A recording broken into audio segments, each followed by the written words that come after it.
जी अस्सलाम वालेकुम नाज़रीन, मैं इस टाइम मौजूद हूँ लॉन्ग मार्च के मरकज़ी कंटेनर पर।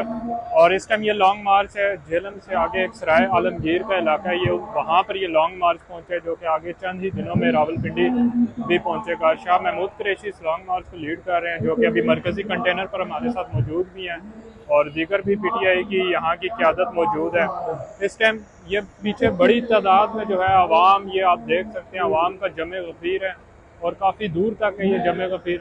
और अवाम इस टाइम लॉन्ग मार्च में खान साहब के बगैर शिरकत कर रहे हैं और ये बड़ी तादाद में अवाम इस टाइम लॉन्ग मार्च में भी शरीक हैं। और आगे चंद ही दिनों में ये लॉन्ग मार्च रावलपिंडी पहुंचेगा और फिर खान साहब इसकी क़यादत करेंगे आगे रावलपिंडी से। सराय आलमगीर तैयार हो। आज सेंट्रल पंजाब हमने तहरीक इंसाफ को 4 हिस्सों में तकसीम किया हुआ है और डॉक्टर यास्मीन राशिद साहब को और मुझे सेंट्रल पंजाब की जिम्मेदारी दी गई है, जिसमें GT रोड के तमाम अजला आते हैं और ये सराय आलमगीर आज हमारा आखिरी स्टॉप है। मैं दावे से कह सकता हूं हर जिले में हम गए, मंडी भावदीन से लेके लाला मूसा, खारिया, गुजरात, वजीराबाद, गुजरावाला, लाहौर, तमाम इजला, तमाम तहसीलों में गए।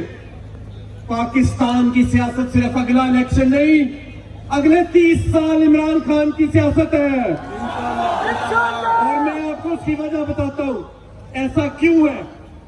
वो इसलिए है कि इमरान खान ने सियासत में शुगर मिलें नहीं बनाई, इमरान खान ने बैरून मुल्क फ्लैट नहीं खरीदे, इमरान खान ने हमारे पैसे को नहीं खाया। और इस जज्बे के साथ इस हकीकी आजादी मार्च का इस्तकबाल करके ये फैसला सुना दिया कि आप कल भी इमरान खान के सिपाही थे, आप आज भी इमरान खान के सिपाही हैं और जब तक हम हकीकी आजादी नहीं पा लेते इंशाअल्लाह हमारा ये हकीकी आजादी के हसूल का सफर जारी रहेगा।